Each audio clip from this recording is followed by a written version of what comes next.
Guadalcanal, fierce intense, ruthless warfare. The Japanese station must be removed there. They have built an airfield standing menacing. They could cut supply lines from the Australians that were vital to the Allied Pacific Fleet and the mid-station throughout the Regency. So the plan of action is clear to the higher-ups. Invade the island, Guadalcanal, though it will be tough. The Japanese have no intentions of surrendering. In fact, it's against their culture to even think of it. The warrior spirit will soon be on display to the horror of the Marines, tasked to make them fake. Even though they were defeated back at Midway, they still fight on intense, protect the Emperor's way. They still control most of the ocean, there's no giving up. So the war keeps on raging into the jungle's rough.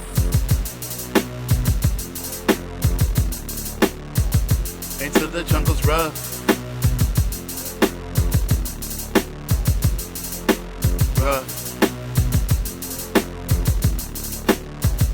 Into the jungle's rough.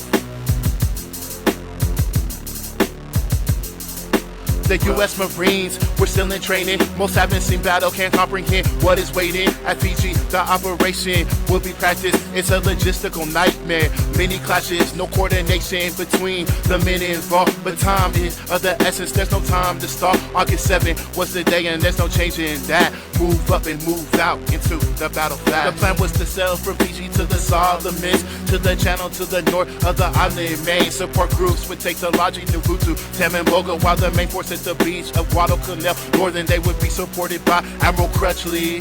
Australian Navy and U.S. carriers lovely, so they would have protection on their side as they storm the unknown. The Japanese high, the U.S. head into the great unknown. The environment of the island would be deadly alone. Tropical jungles heat that is stifling disease, and there's no comfort to confide in. Not to mention the 7,000 Japanese there with weapons and a will to fight that they do not fear.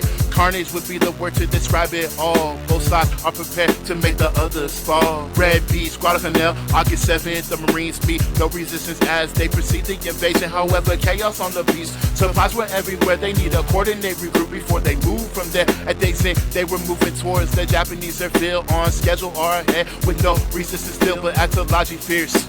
Resistance was felt by Colonel Edson and his men, especially when night fell. Day 2, Guadalcanal, the Marines have pushed west to secure the airfield. Their original quest, they renamed Hendersonville after a Midway hero. But where was the enemy? No sign of them, no. They fled to the hills, so the objective achieved by the Marines in 2 days. Few losses relieved, but all of this were premature. The Japanese had plans to send in reinforcements, bringing hell with them. Due to tactical decisions and lack of resources, the 1st Marine Division was left to fend for themselves, so they were set upon the task to complete the airfield. Venegas knew it's an asset if completed, that's real. Japanese planes the whole time circle overhead, and they have few resources at their disposal, not fair, but they kept on working in the tough conditions. Disease was setting in the ranks, slowing down the mission. Now the Japanese were ordered to take back the island, moving troops rapidly in the night. So timely, the Tokyo Express were bringing waves of men. Successfully, 2 units landed to the east and west. On the night of August 18th, they would descend upon the Marines' position, ready to take them on. Their Cheeky's men by the 20th reached Alligator Creek,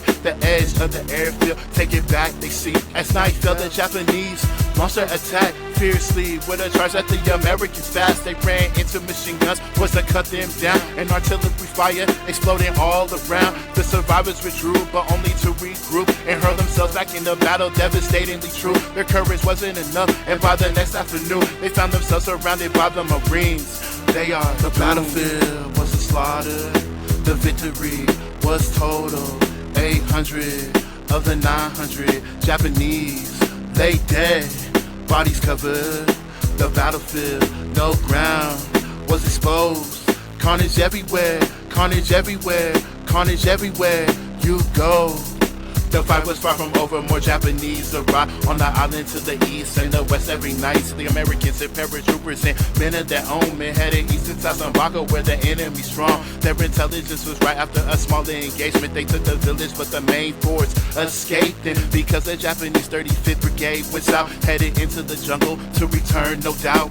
Kawaguchi's men, in fact, now had plans to attack the airfield from the north where a ridge did stand. Then their gift anticipated, so the Marines were there waiting for them. The Battle of Bloody Ridge, Japanese artillery proceeded the attack, followed by a fierce push by the Japanese. Pushed back the Marines at first before they could regroup and take the fight back to them, so they couldn't break through. The night of September 13th, the island was consumed in war. A fierce charge by the Japanese at the American Corps. Artillery fire, explosion, machine guns riddled the land, mowing down countless bodies, but they aren't giving in. 12 times the Japanese rushed the American line in an act of desperation. Oh, how desperate to fight from both sides, no giving in. This is the terror of war. Bodies strewn across the battlefield, and there's just more everywhere. The ridge was covered in bodies everywhere. By the next morning, Kawaguchi's men were fleeing to the east, far from there. The Americans are held firm and strong. Through relentless combat, they have won, but not without losing countless men of their own. Everywhere, this war seems wrong. Here we go, the fight is far from over. The Japanese have reinforced their men bolder. They will now hatch a plan, a two-pronged attack from the west and the south, and this would be their last. October 22nd, Battle of Hendersonville, announced by a barrage of naval guns. It's real. The Americans ferociously return fire, raining down on the Japanese. This fight is dire. Despite the determination of the Japanese, they were repulsed quickly. The Western Front, you see, they were fighting all alone, cause the South advance was slow by the jungle, cutting through, no chance. The Southern forces had to abandon crucial weaponry. This would prove to be fatal, oh you best believe. The Marines once again managed to win another bloody showdown. The smell of death is here. Blood everywhere, death everywhere. The beginning of island to island combat. It's clear that the Japanese empire pushed them back. More blood would be shed on other islands of path. The 9th of February, Guadalcanal secured for the Marines after 9 months of brutal fighting there. The Japanese won't give in, no surrendering. Before war, life is lost. It's war, that fact is clear. No surrender. No surrender.